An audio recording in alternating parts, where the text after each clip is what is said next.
하나님 주시는 말씀 함께 보겠습니다. 누가복음 1장입니다. 누가복음 1장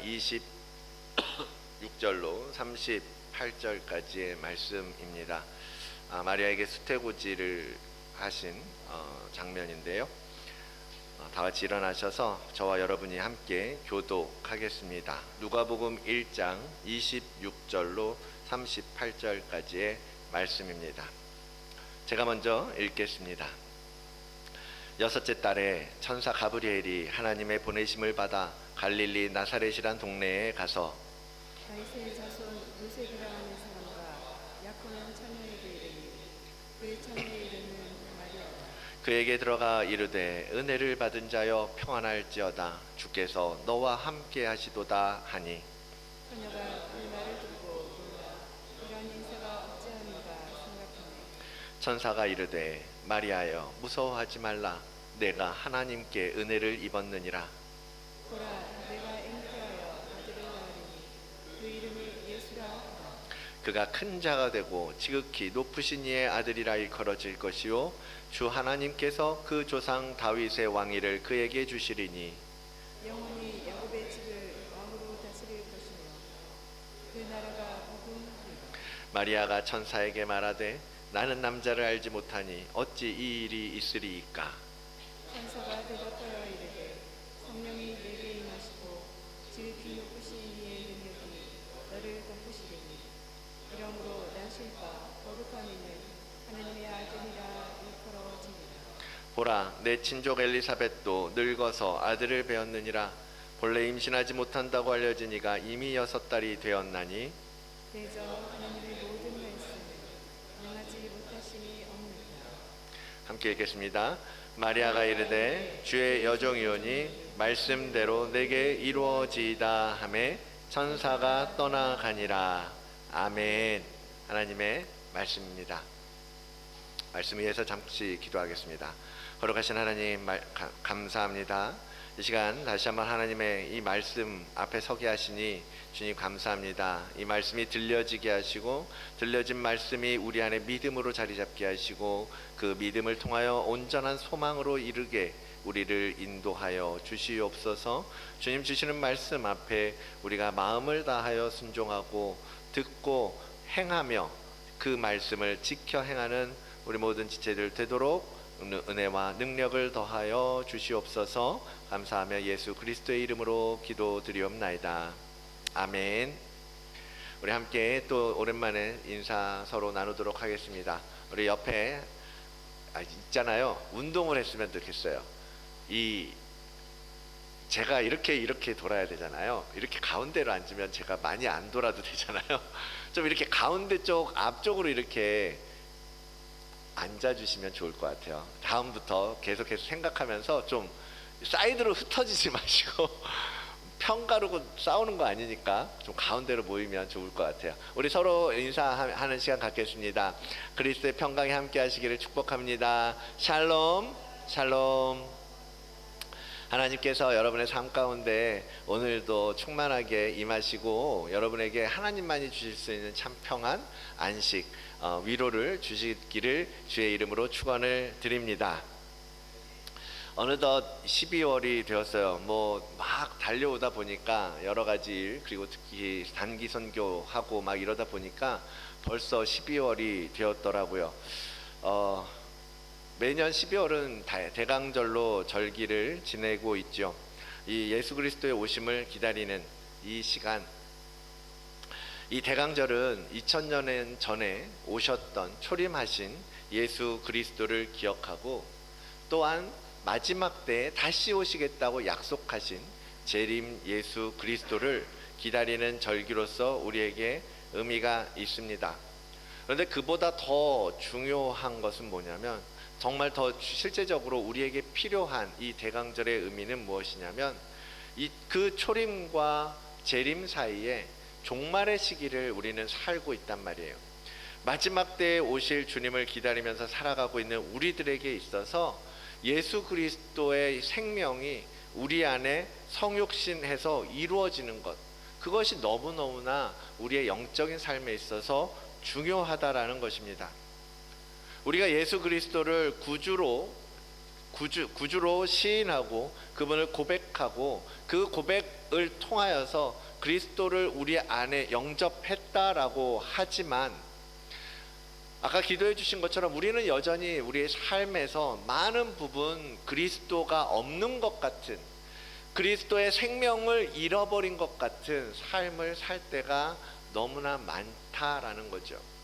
우리가 주님의 다스림을 받고 주님의 말씀대로 주님의 뜻대로 살아간다면 점점 더 우리는 그리스도에 가까이 나아가게 될 것이지만, 그리스도가 없는 그 영역들, 그리스도를 거부하고 있는 내 안에 내가 주인이 되어서 살고자 하는 그러한 영역들이 깨어지지 아니하고 그 영역 가운데 예수 그리스도의 생명이 잉태되고 출산되지 않으면, 그 생명이 우리 안에 속사람으로 자리 잡지 못하면 우리는 계속해서 쳇바퀴 돌듯이 죄와 회개와 용서와 그러한 쳇바퀴 안에서 벗어날 수가 없기 때문입니다.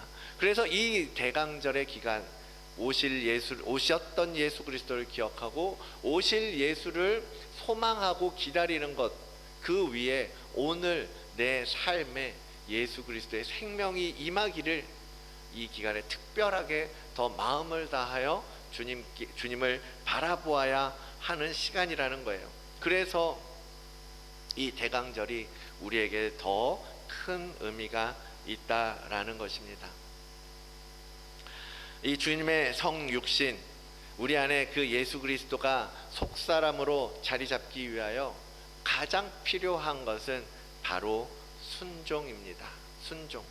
오늘 말씀의 제목도 그래서 온전한 순종이라고 잡아보았습니다.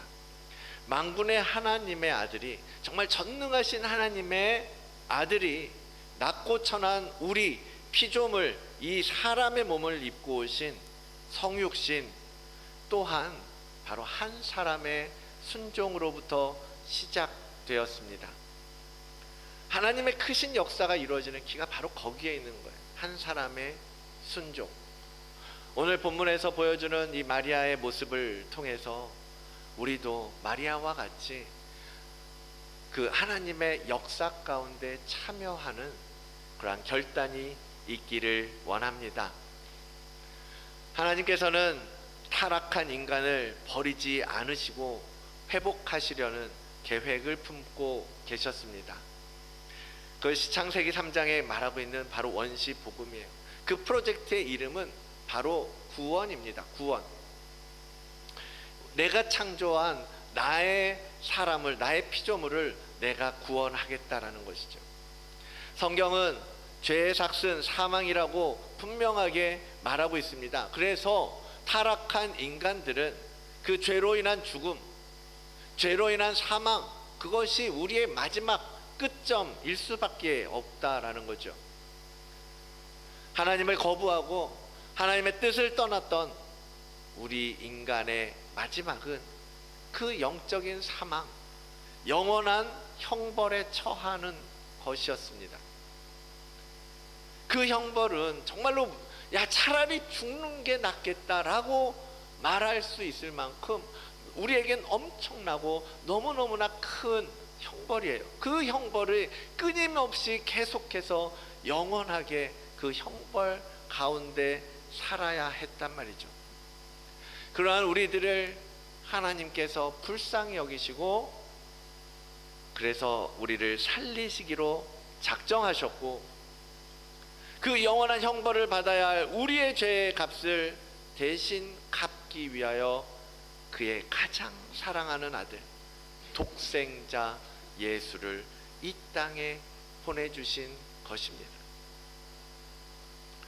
예수님은 이 땅에 오셔서 스스로 희생의 제물이 되어서 우리의 모든 죄를 한 몸에 짊어지고 그 대속의 길, 대신 우리의 죄를 속하는 사함받게 하기 위한 길, 십자가의 길을 걸어가셨습니다. 주님께서 사람의 옷을, 사람의 몸을 입고 이 땅에 오셨기 때문에 하나님의 그 구원이라고 하는 프로젝트가 완성될 수 있었다라는 거죠. 이 구원의 사역이 이루어질 수 있었던 가장 중요한 이유, 뭐 다양한 관점에서 여러 가지 주제를 말할 수 있겠지만 무엇보다도 아버지의 계획을 따랐던 예수 그리스도의 순종이라고 말할 수 있을 것입니다. 그 주님께서 순종하셨기 때문에 그 어마어마한 구원이 실제가 될 수 있었거든요. 여러분, 아무리 좋은 일, 아무리 뭐 큰 일을 준비하고 있다 하더라도 그것을 실행하는 어떤 버튼을 누르지 않는다면 결코 아무 일도 일어나지 않습니다. 그렇죠? 예를 들어서 이제 다다음 주면 뭐 올해도 새해를 맞이하면서 시드니에서도 뭐 큰 불꽃 축제를 하잖아요. 어마어마한 돈을 들여서 불꽃을 설치하고 프로그램을 깔고 뭐 음악을 준비하고, 그렇지만 감독이 레디 고 하고 버튼을 누르지 않는다면 그 많은 불꽃은 아무것도 이루어지지 않고 그저 그냥 잠들어 있는 것 아니겠습니까? 순종은 그런 거라는 거죠. 하나님의 뜻을 성취하기 위한 마지막 버튼과도 같다라는 거예요. 그 주님께서는 오셔서 이 땅에 오시기로 결단하는 그것부터 주님은 그 버튼을 하나님께서 이루시기로 작정하신 그 섭리를 위하여 그 버튼을 누르셨다라는 것입니다. 그래서 주님은 스스로 순종의 본을 보여주셨습니다. 우리가 자주 인용하는 말씀 빌립보서 2장이죠. 혹시 글씨가 작나요? 조금 더 키워야 되나요? 어떠세요? 모니터가 커서 좀 글씨를 줄였는데 괜찮으세요? 잘 보이세요? 네. 자, 빌립보서 2장 6절로 8절의 말씀입니다. 우리 함께 읽어볼까요? 시작. 그는 근본 하나님의 본체시나 하나님과 동등됨을 취할 것으로 여기지 아니하시고 오히려 자기를 비워서 종의 형체를 가지사 사람들과 같이 되셨고 사람의 모양으로 나타나사 자기를 낮추시고 죽기까지 복종하셨으니 곧 십자가에 죽으심이라. 아멘. 사도 바울은 예수 그리스도께서 이 땅에 오셔서 이루신 그 많은 그 사역들에 대해서 이렇게 이야기하고 있는 거예요. 이 말씀 안에는 두 가지 핵심이 담겨 있습니다. 하나는 겸손이죠. 자기를 비우고 자기를 낮추셨던 그 겸손. 하나님과 동등한 위치에 지위에서 계시는 만왕의 왕이심에도 불구하고 주님은 그것을 내려두시고 이 땅에 오셨다. 피조물인 우리 사람과 같이 되셨던 것입니다. 어느 신이 누가 자신이 가지고 있는 그 지위와 권력과 힘을 내려놓겠습니까? 오늘 이 시대에도 수많은 사람들이 분쟁하고 싸우는 이유가 뭐예요? 그 권력을 뺏기지 않기 위해서, 내가 가지고 있는 지위를 뺏기지 않기 위해서, 내가 이미 얻은 것들을 잃어버리지 않기 위해서 싸우는 일들이 대부분이잖아요. 그러나 주님은 그 만왕의 왕이라고 하는 창조자의 옷을 벗고 피조물이라고 하는 옷을 입으시고 하나님 아버지의 계획에 참여하신 거죠. 그리고 두 번째는 순종입니다. 주님께서는 이 모든 계획들을 이미 알고 계셨어요. 내가 사람이 되어서 이 땅에 내려가면 이들의 모든 죄를 다 짊어지고 십자가를 져야 한다는 거 다 알고 계셨어요. 그럼에도 불구하고 네 아버지, 제가 하겠습니다. 제가 내려가겠습니다. 제가 저들을 위해서 죽어주겠습니다. 저들의 죄를 내가 다 짊어지겠습니다 하고 당신에게 부여된 그 소명을 받아들이신 거죠. 그것이 바로 주님께서 우리에게 보여주신 순종의 모습입니다. 하나님의 말씀 앞에 어떤 토도 달지 않았어요. 그저 담대하고 담담하게 묵묵하게 말씀을 받아들이신 거죠. 그 계획 속에는요 얼마나 두려운 일이 있는지 몰라요. 하나님과 단절되는 순간이 거기에도 포함되어 있어요. 하나님과 끊어져야 된다라는 거예요. 하나님의 생명에서부터 끊어져야 된다라는 것이 있음에도 불구하고 주님은 그것마저도 받아들이셨다라는 거죠. 끝까지 그 아버지의 뜻을 먼저 생각하고 따라갔습니다. 그러나 어떻습니까? 우리가 말씀 속에서 보는 것처럼 그러한 주님임에도 불구하고 주님조차도 이 순종이라는 것이요 얼마나 힘들고 괴로웠는지 몰라요. 왜요? 주님이 사람의 몸을 입으셨기 때문에 성육신 온전한 100% 인성을 갖추시고 이 땅에 오셨기 때문에 그 모든 것들이 우리가 느끼는 것처럼 주님도 두렵고 떨리고 무섭고 슬프고 고통스러웠더라는 거예요. 마지막 십자가에 오르시기 전 그 겟세마네에서의 기도의 모습, 여러분 그 속에 그리스도께서 얼마나 처절하게 그 하나님의 사명을 이루기 위해서, 그 하나님 앞에 받은 명령을 순종하기 위해서 얼마나 뜨겁게 간절하게 기도하고 있는지 이 기도의 모습을 통해서 볼 수 있지 않습니까? 얼굴을 땅에 대시고 엎드려 기도하면서 아버지여, 아버지여, 만일 할 만하거든, 만일 할 만하거든 나 이거 받고 싶지 않습니다. 안 받을 수 없을까요? 내가 이것 말고는 하나님의 뜻을 이룰 수 있는 방법이 없는 것입니까? 그러나 방법이 없다면 제가 순종하겠습니다. 그 밤에 인간 예수의 그 고뇌와 고통을 우리가 이 말씀을 통해서 볼 수 있지 않습니까? 그만큼 이 십자가 사역이라는 것이 주님에게도 어마어마한 부담이었던 거예요. 그러나 주님이 순종하셨기 때문에, 끝까지 그 순종의 줄을 놓지 않았기 때문에 끝내 그 죽음의 십자가를 받아들이셨기 때문에 하나님의 우리를 향한 구원의 사역이, 구원의 역사가 완성될 수 있었다라는 것입니다. 사망의 사슬을 완전히 끊어낼 수 있었던 것입니다. 그리고 그 주님의 승리와 더불어 우리도 예수 그리스도의 십자가를 통하여 이 영적 싸움에서 승리할 수 있게 된 것 아니겠습니까? 아멘. 이와 같이 하나님의 일은 순종하는 한 사람을 통해서 이루어진다라는 것입니다. 오늘 본문 속에 보여지는 마리아의 모습 또한 그러한 순종의 모습이 얼마나 아름다운지 몰라요. 너무 예뻤을 것 같아요. 오늘 말씀 속에 등장하는 이 마리아의 고백과 마리아의 모습 속에서요.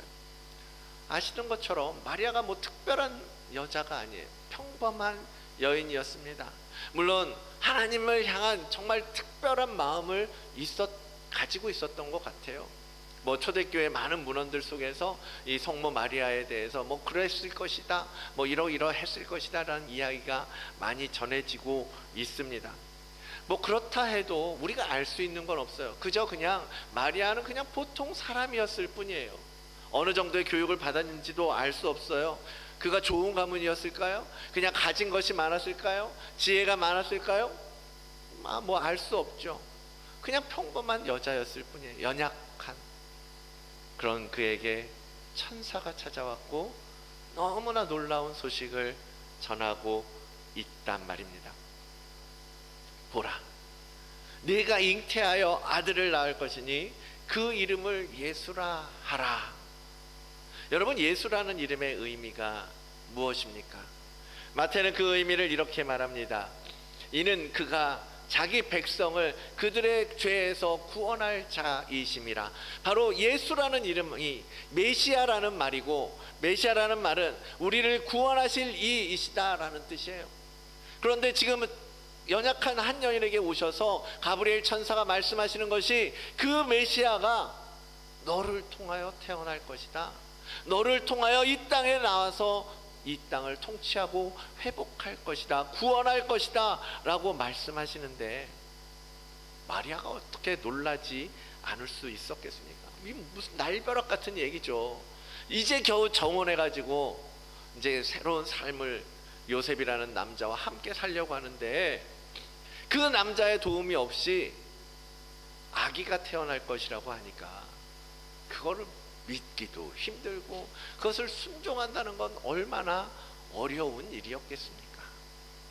차라리 아브라함이나 사라처럼 너희 둘 사이에 아들이 생길 것이다, 비록 너의 경수가 끊어지고 너희가 임신할 수 없고 아들을 낳을 수 없는 나이일지라도 아들을 너희 둘 사이에 낳을 것이다 라고 했으면 뭐 그럴 수 있었겠다라고 생각할 수 있잖아요. 그런데 남자의 도움 없이 성령으로 말미암아 내가 잉태할 것이다, 처녀가, 어린 소녀가 그 이야기를 들으면서 거기다가 그의 백성을 구원할 메시아가 될 것이라고 말하는 이 천사의 이야기에 얼마나 놀랐겠습니까?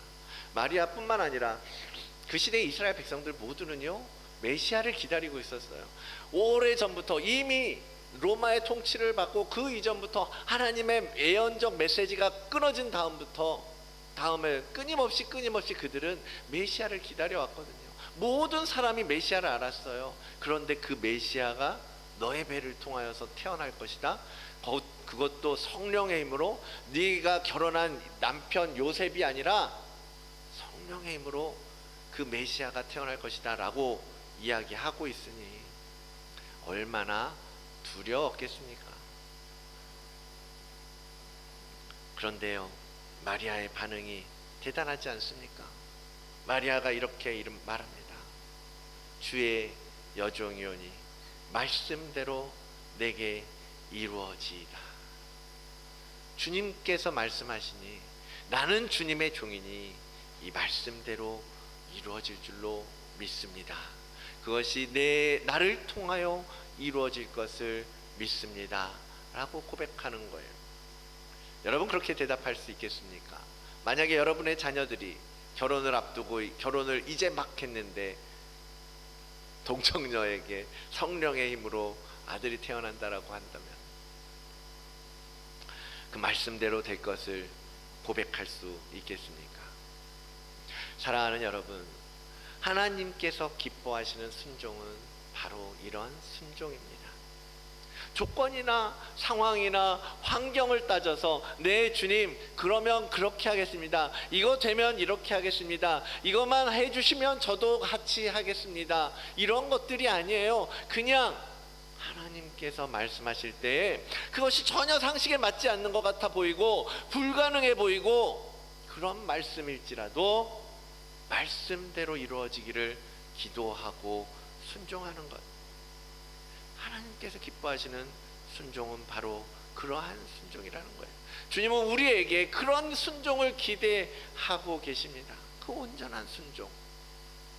비록 그 순종이 어떤 희생을 수반할지라도, 그리고 나에게 손해를 끼친다 할지라도 그냥 그 눈에 보이는 그것에 마음을 빼앗기지 아니하고 온전하게 그래도 주님을 바라보면서 그 주님의 약속을 신뢰하면서 의지하는 그 믿음의 순종, 그 순종을 우리에게 원하신다라는 것입니다. 그리고 그 순종을 사용하여서 하나님께서 뜻하시고 계획하신 하나님의 일을 성취하시는 것을 마리아를 통해서, 예수 그리스도를 통해서 보여주고 계시는 것입니다. 마리아가 보여준 순종은 바로 그 하나님의 크신 구원의 프로젝트가 실현되는 첫 단추였던 거죠. 그 순종을 통해서 여자의 후손이라고 하는 그 구원의 첫 조건을 만족시킬 수 있게 된 것 아니겠습니까? 하나님께서는 이사야 선지자를 통해서 그 프로젝트가 어떻게 진행될 것인지, 그 첫 출발이 무엇인지 이미 보여주셨거든요. 보라, 처녀가 잉태하여서 아들을 낳을 것이다. 그리고 실제로 마리아를 통해서 아직 남자를 알지 못하던 그 여린 여인의 순종을 통해서 이미 하나님께서 정하신 이 예언은 이루어지게 된 것 아닙니까?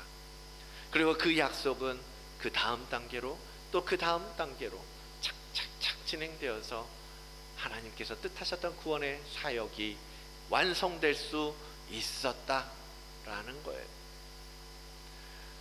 사랑하는 성도 여러분, 하나님께서 어떤 일을 하시려고 할 때 마리아와 같이 온전한 순종의 자세를 가진 자들, 그렇게 준비된 자들을 찾으십니다. 예수 그리스도께서 가르쳐 주셨던, 그렇게 본이 되어 주셨던 순종, 하나님 앞에서 겸손하게 생각을 내려놓고 순종하는 그러한 한 사람을 찾으신다라는 거예요. 여러분, 우리 교회가 여러분 한 사람 한 사람이, 여러분의 가정이, 여러분의 셀이 그러한 순종으로 준비된 그 한 사람이 되기를 원합니다. 이 성육신의 계절에 주님을 받아들일 한 사람, 그래서 이 땅의 구원의 역사를 이루어가고 하나님의 뜻을 성취하시려고 할 때 주님 말씀대로 이루어질 것입니다. 나를 통해 이루소서 라고 응답할 수 있는 믿음, 그러한 믿음을 여러분 모두가 가지시기를 축복합니다. 이런 온전한 순종으로 반응하는데요, 대에는요 우리의 몇 가지 결단이 필요합니다. 첫째는요 하나님의 말씀을 있는 그대로 믿는 믿음이 필요합니다. 우리가 바라보는 사람의 시각으로는요 다 볼 수 없잖아요. 알 수도 없고 예상할 수도 없어요. 내일을 알 수도 없고 확신할 수도 없습니다. 그래서 말씀 그대로 받아들이기가 너무 어려워요. 우리 눈에 맞지 않는 것 같고, 우리 생각에 제일 좋은 방법 같지도 않고, 도저히 될 것 같지도 않고, 상식에도 맞지 않는 것 같은, 그때 하나님께서 말씀하셨다면 늘 뚝 딱 감고 그냥 순종하시는 거예요. 말씀 앞에 아멘 하고 선포하시고 눈 딱 감고 주께 맡기십시오. 말씀을 이렇게 저렇게 요리하고 깎아내고 그래서 내 취향에 맞는 그런 말씀만 취하려고 하지 마시고 말씀 그대로 우리 삶 가운데 이루어지게 하시라는 것입니다. 두 번째는요, 우리 자신을 온전히 하나님께 내어드리는 헌신, 그 헌신을 결단하십시오. 마리아는 지금 자신을 도구로 내어드리는 거예요. 주의 여종이오니 나는 당신의 것입니다. 나는 당신의 뜻대로 사용하십시오. 내게 말씀하십시오. 나를 내어드리는 거예요. 헌신이지요. 나를 주님의 뜻을 이루는 도구가 되게 해주십시오.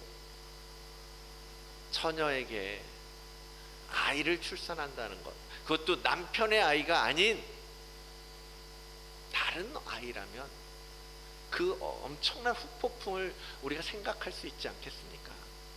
그럼에도 불구하고 마리아는 아멘 한 거예요. 말씀대로 이루어지리라. 우리들도 마찬가지입니다. 주께서 우리를 어떻게 쓰실지 몰라요. 여러분이 가지고 있는 달란트, 여러분이 지금까지 살아왔던 경험, 여러분이 가져왔던 배워왔던 지식들, 하나님이 어떻게 쓰실지 모르는 거예요. 그러나 하나님께서 내게 말씀하실 때 우리가 아멘 하고 순종하고 그 말씀대로 이루어질 수 있도록 나를 내어드린다라는 거죠. 제가 처음에 신학을 공부하고 전도사로서 이제 사역을 이제 시작해야겠다라고 마음 먹었을 때에, 이제 그 전에는 그동안은 이제 평신도로서 교회를 계속 섬겨왔었죠. 그러다가 이제 신학을 공부하면서 이제는 주님의 부르심이 있다면, 근데 저는 주일학교를 되게 두려워하거든요. 애들을 자신이 없어요. 아이들을 가르치고. 그래서 저는 중등부, 고등부는 이제 한국에서 계속 그 중등부 교사를 했었거든요. 그러니까 이제 청소년들은 그래도 좀 할 것 같아요. 근데 주일학교는 유치부, 유아부, 와, 나는 자신이 없었어요. 근데 거기서부터 제가 저를 내려놓기 시작한 거죠. 하나님께서 나를 부르시고 나를 쓰시겠다라고 한다면 그것이 주일학교일지라도 하나님 제가 순종하겠습니다. 제가 가겠습니다 라고 기도했었습니다. 신학을 하는 것도 순종의 하나였고, 그렇게 사역을 시작하는 것도 내가 하나님 앞에 순종하고 내 생각을 내려놓고 내 어떤 계획이나 내 어떤 능력이나 그것을 내려놓고 주님 앞에 내려놓았다라는 거죠. 그리고서 부르심 받은 곳이 여기였죠. 감사하게도 청년들을 저에게 맡기셔서 다드림에서 이제 우리 목사님을 도와서 함께 해 왔었던 것인데요. 우리에게 가진 것이 무엇이고 우리가 할 수 있는 것이 무엇이고 그런 거에 우리가 머뭇거리고 있지 말아야 한다라는 거예요. 하나님께서 우리를 부르시고 하나님께서 우리에게 말씀하실 때 우리가 아멘 하고 순종할 뿐만 아니라 실제적으로 그 일이 이루어질 수 있도록 나 자신을 내어드리는 헌신, 내 몸을 내어드리는 드림, 그것이 우리에게 결단되어져야 한다라는 것입니다. 두렵고 불안하죠. 내가 잘할 수 있을까? 내가 해낼 수 있을까? 그러나 주님의 말씀을 믿고 네 주님 마음대로 하세요. 나 마음대로 쓰세요. 쓰고 싶은 대로 쓰세요. 저 멀리 중동으로 보내시고 싶으시면 보내세요.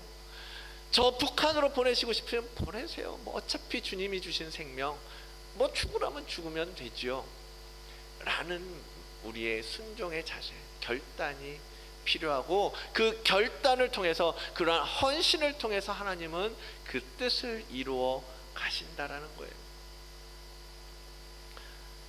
하나님께서 이사야 선지자를 메시아에 대한 많은 예언을 그를 통해서 주셨어요. 그렇죠? 이사야서에 예수 그리스도의 메시아로서의 오심이 예언된 구절이 제일 많단 말이에요. 그것도 그가 헌신하고 순종했기 때문이라는 거예요. 내가 또 주의 목소리를 들으니 주께서 이르시되 내가 누구를 보냈고 나를 위해서 누가 나를 위해서 일해 줄 것인가 라고 말씀하시는 것을 들었을 때 이사야가 주님 제가 여기 있습니다. 나를 보내십시오 라고 했던 거예요. 그 이사야의 순종과 그 이사야의 헌신을 통해서 예수 그리스도가 메시아됨을 이스라엘 백성들은 수긍할 수밖에 없게 되는 그러한 예언을 선포하게 하시지 않았습니까? 하나님께서 그를 사용하셔서 많은 메시지를 전하고 메시아의 오심을 드러내지 않으셨습니까? 드러내신 것 아닙니까? 그러한 순종의 결단, 헌신의 결단이 우리에게 필요하다라는 거죠. 세 번째로 거기에 성령의 도우심, 이 모든 우리의 순종의 결단, 헌신의 결단 위에 성령의 도우심, 성령의 도우심을 의지하는 것이 더해져야 합니다. 왜? 우리 힘으로 안 되니까. 우리 힘으로는 다 할 수가 없으니까. 우리가 뭐라고 그것을 해낼 수 있겠습니까? 우리가 어떻게 하나님의 일을 이루어갈 수 있겠습니까? 모든 하나님의 일은 성령의 도우심을 통해서 가능해지는 것 아니겠습니까?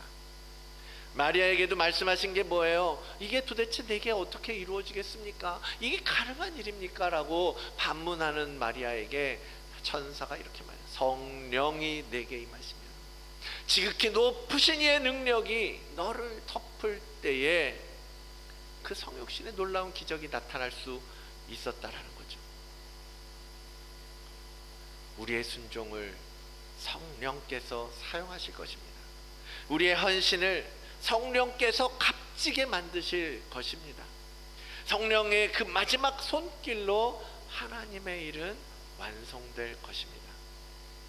에스겔의 환상 속에서도 어떻습니까? 마른 뼈들이 살아날 때에도 에스겔이 하나님의 명령대로 순종하여 외쳤더니 마지막에 생기, 성령의 호흡이, 성령의 숨이, 성령이 그들에게 들어가 큰 군대를 이루는 것을 볼 수 있지 않습니까?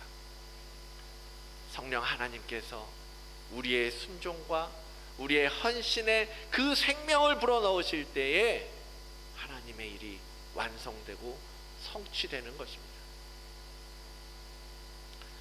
이번에 우리가 다녀왔던 단기 선교의 모든 과정도 여러분 그렇게 말할 수밖에 그렇게 증언할 수밖에 없잖아요. 하나님께서 우리에게 선교적 사명과 비전을 주셔서 순종하는 마음으로 연초부터 교회적으로 단기 선교를 선포하고 팀을 모으고 언어를 배우고 모임을 시작했지만 인간적인 눈으로 볼 때는 야, 이게 어떻게 되겠나 두렵기도 하고 자신이 없어질 때도 있고 그랬단 말이죠. 그러나 한 주 한 주 한 단계 한 단계 순종한다는 마음으로, 우리의 순종의 마음으로 또 우리의 시간을 드리고 우리의 물질을 드리고 우리의 마음을 드리고 우리의 몸을 드리니까 하나님 앞에 쓰임 받을 수 있었던 것 아닙니까? 거기에 성령께서 강력하게 임재하시고 일하시고 우리를 통하여 그곳에 뜨거운 성령의 바람을 풀어주셨기 때문에 하나님 나라의 복음이 그 필리핀 한 지역에 더욱 선명하게 분명하게 선포될 수 있었던 것 아니겠습니까? 요즘 이제 제가 늘사랑교회 페이스북이 있어요. 늘사랑교회 때문에 페이스북 다시 시작하신 분들이 꽤 계시는 것 같은데, 페이스북 보면 이제 계속 이제 소식을 올리세요. 지난주, 지지난주 계속 선교 갔다 오면 아이들 계속 선교티 그 티셔츠 입고 모여서 막 계속해서 주중에도 계속 오는 거예요. 지금은 이제 한국에 있는 지체들이 성경책을 60권을 보내줬더라고요. 그래갖고 그 책을 가지고, 그 성경책들을 가지고 이제는 주중에 모여서 장년들도 성경 읽기 모임을 시작하고 청년들도 성경 읽기 모임을 시작하신 거예요. 그래서 이제는 방학 됐잖아요. 방학 되고 청년들, 대학생들 방학이고 뭐 안 그래도 그냥 교회 날마다 와서 머물던 그 성도들이요, 더 많은 성도들이 계속해서 모이고 있다라고 얘기하는 거예요. 매주 새로운 생명들이, 새로운 복음을 받아들이는 심령들이 모이고 있다고. 우리는 일주일 그곳에 갔다 왔지만 우리가 그곳에 무엇을 했겠습니까? 그러나 하나님은 우리가 마음을 드리고 순종하고 우리의 열정을 드렸을 때에 거기에 성령의 마지막 호흡으로 그 땅을 변화시킬 수 있는 터를 만드신 거예요. 씨를 심으신 거예요. 뿌리신 거예요. 우리가 그 도구가 되고 쓰임 받았다라는 것이 얼마나 감사한 일인지 모릅니다. 사랑하는 성도 여러분, 하나님은 우리를 통해서 일하십니다. 우리가 하나님의 말씀 앞에 주신 말씀 그대로 순종하고자 하는 믿음으로 그 말씀을 취한다면 우리는 하나님의 일을 성취하는 복된 도구가 될 것입니다. 우리 다드림교회가 그런 교회가 되기를 소망합니다. 여러분의 각 셀들이 핫셀, 헤세드셀, 청년셀, 각 셀들이 그러한 귀한 도구로 쓰임받게 되기를 축복합니다. 여러분의 가정이 하나님의 약속을 성취하는 도구가 되기를 원합니다. 주의 종이오니 주의 말씀대로 내게 이루어지게 하소서 라고 고백했던 그 마리아처럼 믿음으로 결단하십시오. 믿음으로 순종하십시오. 믿음으로 여러분을 산 제물로 드리시길 바랍니다. 그러면 성령께서 우리를 통해 일하실 것입니다. 한 해를 마무리하는 시간입니다. 아쉬움도 있겠고 또 새로운 기대하는 마음도 들어왔을 거예요. 내년에는 이런 일이 있었으면 좋겠다. 이러한 소망이 이루어졌으면 좋겠다. 이런 기도 응답이 되었으면 좋겠다. 그 소망을 이루기 위해서 여러분 먼저 하나님의 말씀이 우리에게 들려질 때, 우리에게 뿌려질 때 순종할 수 있는 마음을 준비하십시오. 그리고 결단하십시오. 주님께서 말씀하신다면 내가 이루어드리겠습니다. 내가 그 도구가 되어드리겠습니다. 나를 보내주십시오. 나를 사용해 주십시오. 그렇게 하나님 앞에 귀하게 쓰임받는 우리 모든 다드림교회 성도 여러분 모두가 되기를 주의 이름으로 축원을 드립니다.